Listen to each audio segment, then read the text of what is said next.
द्वारिका तिवारी जी भी उधर उधर घूम रहे थे, मिल नहीं रहे थे। भाई चूंकि सबकी अपनी सीमाएं होती हैं, एक सिस्टम है। भाई योगी जी ये सिर्फ महंत नहीं है, आज मुख्यमंत्री हैं तो उनका एक प्रोटोकॉल है, व्यवस्था है।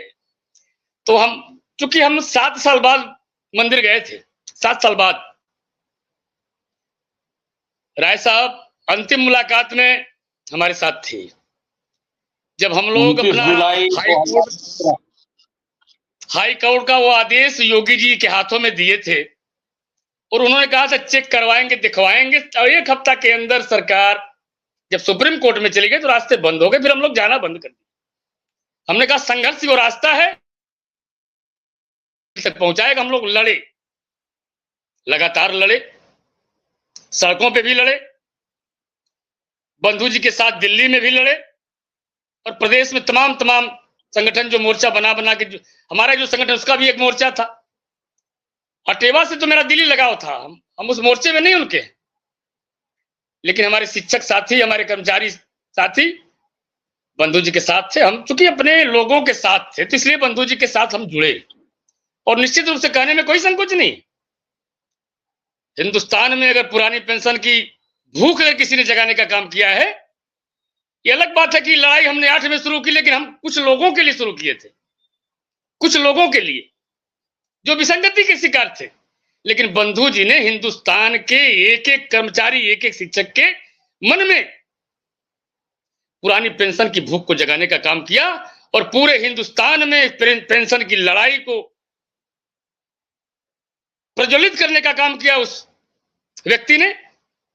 तो मैं उसके साथ दिली रूप से, सांगठनिक कोई व्यवस्था नहीं थी ऐसी कि हम उनके साथ जाएंगे ना जाए, ये हमारा खुद का फैसला था, हम सबका खुद का फैसला था कि उनकी लड़ाई में भी, चाहे वो अप्रैल 2018 का रामलीला मैदान का वो धरना रहा हो, प्रदर्शन रहा हो, या ये 1 अक्टूबर का।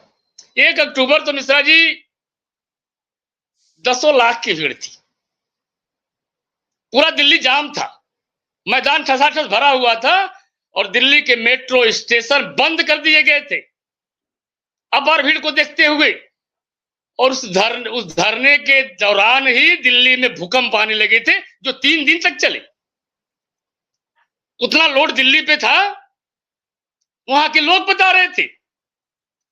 नमस्कार साथियों, स्वागत है आप सभी का आज की इस नई वीडियो में। ये वीडियो आप सभी शिक्षा मित्र साथियों के लिए बेहद ही महत्वपूर्ण होने वाली है। वर्तमान की कुछ खास खबरें आप सभी के मध्य में इस वीडियो के माध्यम से साझा करेंगे। सभी साथियों से एक अपील है, इस वीडियो को आप सभी अपने साथियों के मध्य में शेयर कर दें, वीडियो को पूरा देखें, चैनल को भी सब्सक्राइब कर लें।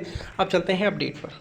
इतनी भीड़ अब तक हम लोगों ने नहीं देखा, और आप कहते भी हैं वो अनुशासित भीड़ थी, वो रुपए पैसे में लाई गई भीड़ नहीं थी, अपना खर्चा करके गई भीड़ थी। और एक मूंगफली किसी का हमारे शिक्षकों कर्मचारियों ने छूने का काम नहीं किया था। एक चाय वाले को बिना पैसे के चाय पीने का काम नहीं किया था। कोई कह नहीं सकता, अनुशासित लोग थे। हम शिक्षक हैं, कर्मचारी हैं, हम समाज का मार्गदर्शन करने का काम करते हैं। तो कहने का मतलब यह है। हाँ, एक बात और बता रहा था, क्योंकि संघर्ष तो शुरुआत से ही हुआ। जब जनवरी में विज्ञापन निकला था मिश्रा जी, और उसमें यह कहा गया था कि 1 जुलाई 2004 को आयु सीमा 35 साल। जनवरी में विज्ञापन निकला 4 में। उम्र का गणना अगले 6 महीने से किया गया। तारकेश्वर साई 35 साल पार कर गया था। और मैं जब कल्याण सिंह जी का विज्ञापन निकला था, मैं 92 में एमएससी था मिश्रा जी।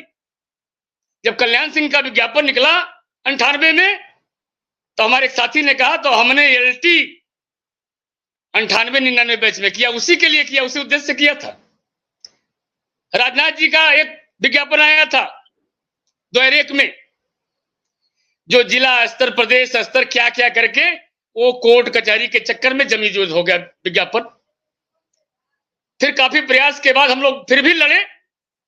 मुलायम सिंह ने संज्ञान लिया और मुलायम सिंह ने विज्ञापन जारी किया 2004 में। और उस समय हमारी उम्र सीमा पार गई। फिर हम लोग कोर्ट में गए, बढ़िया बेंच मिली माननीय मुकेश अंबानी जी का। हम लोग 29 जनवरी को दाखिल किए रीट, और 1-2 डेट पड़ा और 20 जनवरी को फाइनल हियरिंग हो गई, फाइनल रिजल्ट आ गया, फाइनल फैसला हो गया, जिसमें डीपीएड, बीपीएड, सीपीएड सबको शामिल करते हुए आयु सीमा 40 साल कर दी गई। और हम तमाम जो उससे बाहर थे, उस दायरे से बाहर थे, उसके अंदर आ गए। हम लोगों ने वांट भरा और हम लोग उसमें आए, तो संघर्षों से आए। और फिर पेंशन, हम लोग क्या जानते थे पेंशन क्या है? हमको नहीं पता था कि पेंशन क्या होता है। जब जानकारी हुई तो हम लोगों ने 2008 का जो केंद्रीय मेमोरेंडम आया था 5/3/2008 का, उसके आधार पे हम लोग कोर्ट में गए थे। तभी से लड़ाई शुरू है हम लोगों की, सड़क पे भी, सदन में भी। और हमारे मुख्य संरक्षक माननीय देवेंद्र प्रताप सिंह जी, चाहे किसी पार्टी में रहे हो, चाहे समाजवादी पार्टी में रहे, चाहे भारतीय जनता पार्टी में रहे हो, हमारे मुद्दे पर वो सदन से, सड़क से लेकर सदन तक हमारे कंधे से कंधा मिलाकर संघर्ष करने का काम किया। उनको मैं धन्यवाद देता हूं। उनसे भी हम लोग मिले हैं जाके।